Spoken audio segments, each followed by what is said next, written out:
E aí eu estava dirigindo e Deus me pôs essa mensagem no coração. Conhecida de todos, e a vida é tão linda quanto isso que a gente lê. Eu, só de leitura, 60 vezes eu passei por ela. Às vezes a gente lê aleatório. Eu leio aqui, abre, alguém vai na igreja, você lê, mas eu, de Gênesis Apocalipse, 60 vezes eu passei por ela. E dessa vez é que eu vi algumas coisas aqui nessa passagem, e eu tenho certeza que Deus vai falar com você, Deus vai falar conosco. Na realidade, Deus já vem falando, que eu já não tenho mais ou menos a mensagem que eu dei, desde o primeiro hino, desde a primeira palavra, desde a leitura da missionária que estava dirigindo aqui, é uma palavra mais ou menos essa palavra que Deus tem para nós. Os irmãos devem saber que esse texto fala de uma ceia, esse texto fala de uma festa, esse texto fala de um casamento em Caná da Galileia, uma boda em Caná da Galileia. E eu imagino que quem foi casar, ou o pai dos noivos, resolveram fazer uma festa e contratou ali alguém para tomar conta do buffet, alguém para fazer o buffet, alguém para levantar, alguém para preparar tudo. E eles prepararam ali alguns barris de vinho, e eles prepararam ali algumas coisas que, para não faltar na festa, para não faltar de maneira como na festa, prepararam vinho, quem sabe, barril de chope de um barril de vinho, que fala vinho. Compraram bastante, até pensaram que dava. E aí, no decorrer da festa, foi acabando, como os irmãos sabem. Mas no final, o que me chama a atenção é o milagre que Jesus fez. Onde tinha acabado, ele transformou uma água normal naquilo que era o preparado para aquela festa. Porque se os irmãos vão ver na Bíblia, o vinho ele tem alguns significados. Bênção e prosperidade, porque fala de abundância e generosidade de Deus. O vinho na Bíblia fala de alegria e celebração. É associado ao momento de festas, quando fazer festas como essa.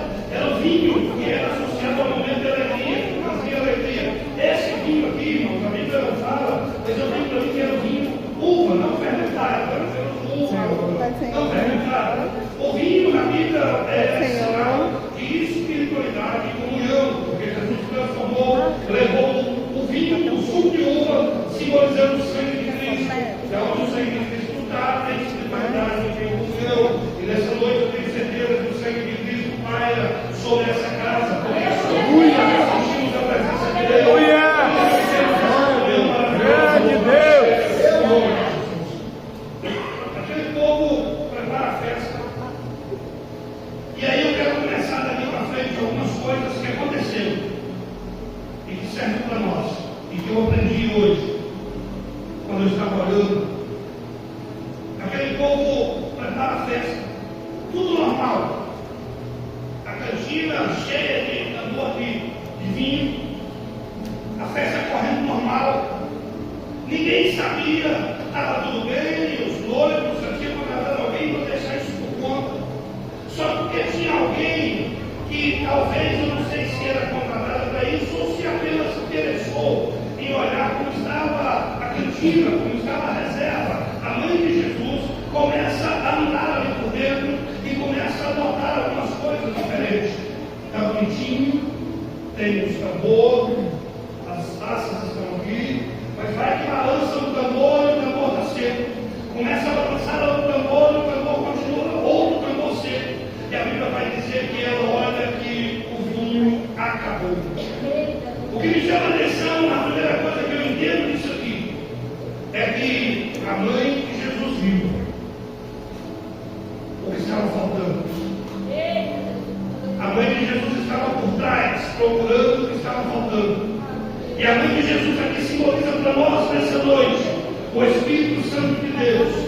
Às vezes nós programamos, às vezes nós, quando vem para a igreja, a gente aceita Jesus, vai tudo bem, e começa a fazer planos e mais planos.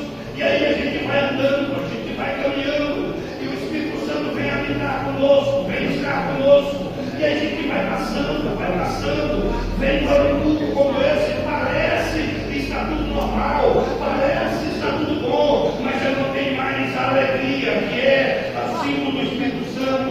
Você acredita que tem gente que vem para um culto como esse e consegue entrar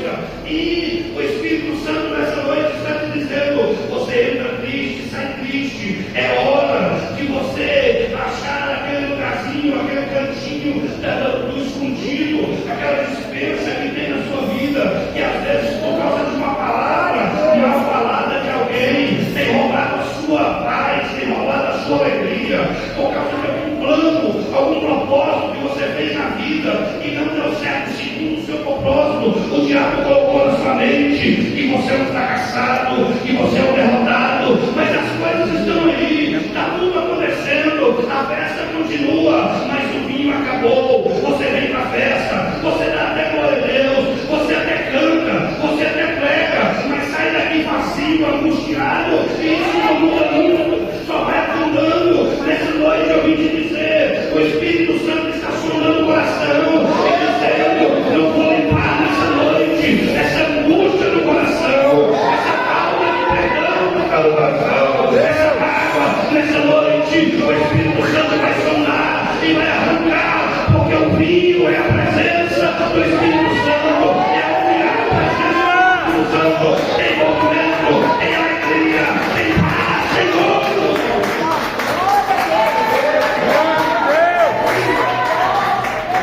Paulo, 1 Coríntios capítulo 2, versículo 10 e 16, fala que o Espírito Santo sonda todas as coisas, até mesmo o coração de Deus. Por que às vezes a gente não descobre, irmão?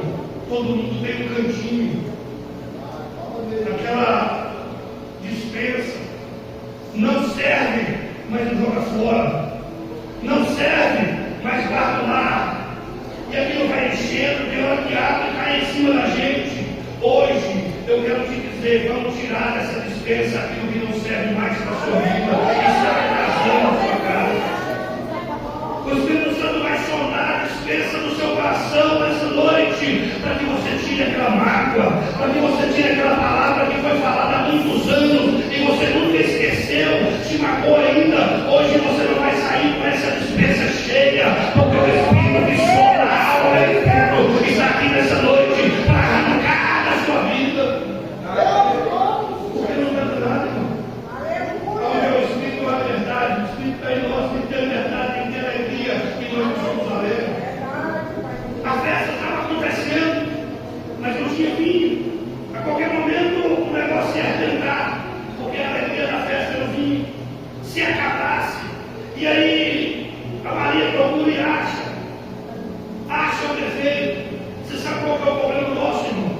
É que nós gostamos de mutuar as coisas, nós gostamos de mutuar o cantinho, e a gente vai esquecendo aquilo ali, só porque aquilo não sai do subconsciente, aquilo não sai do coração, e você vai guardando e continua indo no culto. Às vezes Deus usa, às vezes Deus fala, às vezes Deus dá alegria, mas aquilo fica guardado no coração, aquela mágoa, aquela tristeza, aquela decepção no amor, aquela decepção em um sonho, em um projeto que você teve, mas você não deu conta de abrir mão, você guardou no cantinho. Hoje, a Bíblia está dizendo para nós: tira desse cantinho e apresente para Jesus com toda a verdade, porque só Ele pode limpar.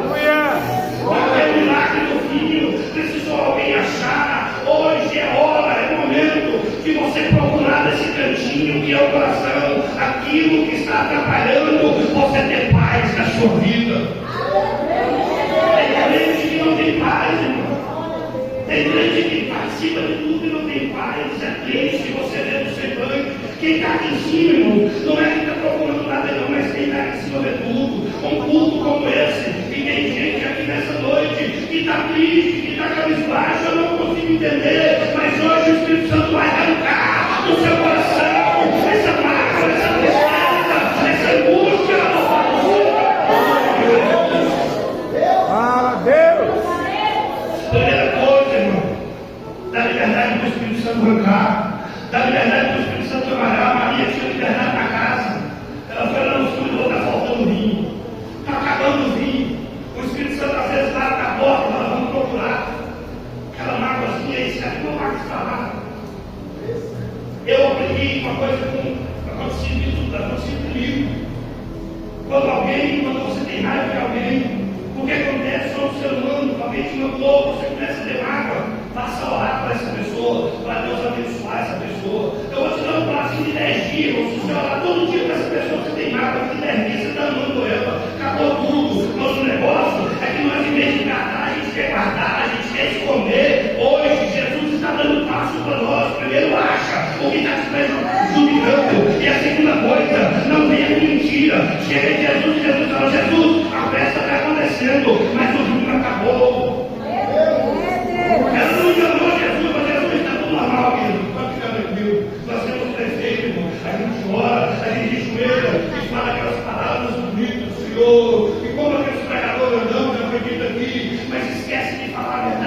sentir, irmão, que a gente está com uma carga. Nós somos seres humanos, tem gente que você não quer levantar, tem gente que está com vontade de ficar embaixo da cama. É nesse momento que precisamos achar o que é, botar os joelhos no chão para Jesus. Sou ser humano, eu até queria, mas hoje eu estou fraco, hoje eu estou arrebentado. Com Jesus você não precisa de mentira. Abre o seu coração e conta para ele. Ah, mas ele sabe.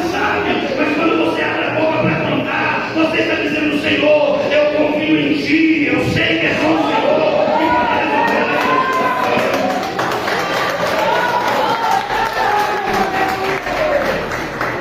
O apóstolo, então, o maior apóstolo, 2 Coríntios capítulo 12, ele se dobra e diz: Senhor, não estou fazendo mais nada. Já abri muita igreja, mas vou lá, estou arrebentado. Tem um espinho na minha carne que eu não aguento mais. E quem vai olhar para a vida dele não pode fazer isso.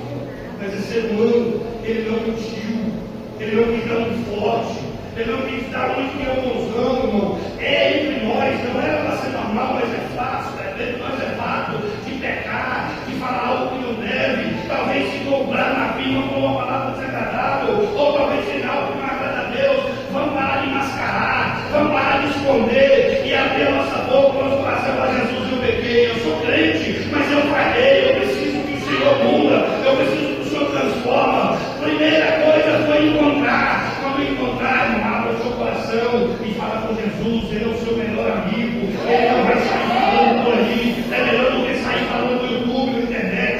Fala para Jesus que vai chegar ali e vai morrer ali. O defeito nosso é que a gente fala para quem não pode resolver, e Jesus está com o ouvido desse jeito, querendo ouvir você, porque ele pode resolver. Aleluia! Tem coisa que atrapalha a nossa vida, irmão. Conheci um casal aí em Goiás em 97, 98. Conheci um casal, a escola não sabia, fiquei sabendo depois do casal. Crente, fiel, todos os dias no culto, dizimista, ofertante. Você não tinha na rua, você não tinha nada que a vida dele tomasse. Crente, todo mundo que olhasse, aquela crente. Vem no mercado para ver aquela crente, não tem nada de crente, mas a vida só ia muito para baixo. Era empresário e eu só foi quebrando. Ele só foi arrebentando, só foi moendo e crente. É prova do que é possível e tal. E o pastor foi estudando para aquilo e todo mundo chegava lá. Vamos lá, cara, vamos lá. Os irmãos chegavam lá, nada e continuavam. Um dia um obreiro chegou e disse: deixa eu olhar na sua casa. Falei, quando o obreiro preparou, buscou a Deus, quando o obreiro chegou, veio ficar, colocou o pé, ele não entrou mais, ele parou e falou assim: tem um quadro aqui atrás, que está aqui escriturado, esse quadro está dando atraso na sua vida. A mulher deu você está doido? Esse quadro é igual domingo do meu marido de casamento, eu não vou ter. Quem te deu ele fez um trabalho na cumba, e você não orou para entrar dentro da sua casa, isso é a maldição da sua casa. Ela tirou aquele quadro, nunca mais a vida deles foram para trás. Por quê? Porque tem coisa, tem hora que a gente precisa prestar atenção no que está acontecendo e vasculhar a nossa casa, vasculhar o nosso coração. Às vezes ele deu uma seta do diabo e nós estamos tentando esconder, mas hoje eu vim para te dizer: acha esse negócio e entrega a verdade para Jesus e tem uma vida mudada a partir de hoje. É pecado no quarto e fora, não, irmão. Foi feito um trabalho de macumba, mas você não lembrou quando Paulo fala assim: se beleza alguma coisa mortífera. Eu não estou dizendo que você pega um copo de veneno na minha, não. Você sabe uma coisa que a gente tem muita falha?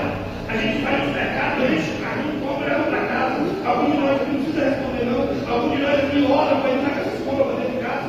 Os irmãos sabiam que a Coca, a Pepsi, alguns refrigerantes, algumas coisas, são exibidos da casa da igreja de Satã. Quem tem isso a ver? A gente não ora. Por isso a gente tem tanto crente doente. Por isso a gente repõe que não entende, pois é crente, mas não ora, não repreende, não agrada, não agradece. Esqueceu de falar em verdade com o Senhor: Senhor, estou levando essa compra, mas abençoa essa compra para entrar dentro de casa. Precisamos entender que esse Jesus aqui não é só um Jesus de punição, ele é um Jesus de amor. Ele está aqui nessa noite para sarar a nossa vida.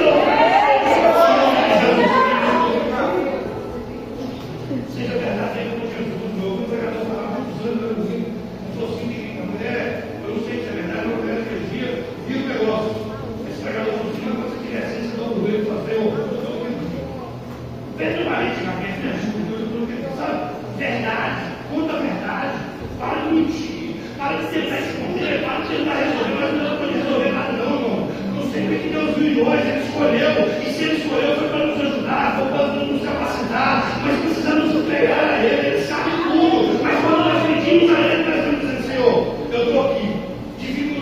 eu confio que o Senhor pode fazer. Aleluia. Segunda coisa, eu não menti. Na Bíblia, Jesus não podia deixar Jesus ir embora da minha fé de cavalo, ninguém sabia. Então Jesus vinha na cruz.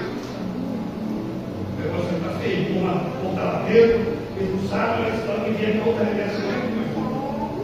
Aí Jesus falou: chegou a hora de hoje.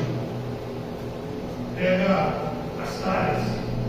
E a hora que talvez mais difícil é na hora, não é mais achar, não é mais comprar mais nada. O mais difícil é na hora de mais fazer. Porque quando nós achamos, o Espírito Santo que achou conosco. Quando nós compramos a verdade, nós estamos confiando. Só que tem coisa que é nós que faz. Não adianta pensar que tem coisa que Deus vinha para você fazer, Deus não faz.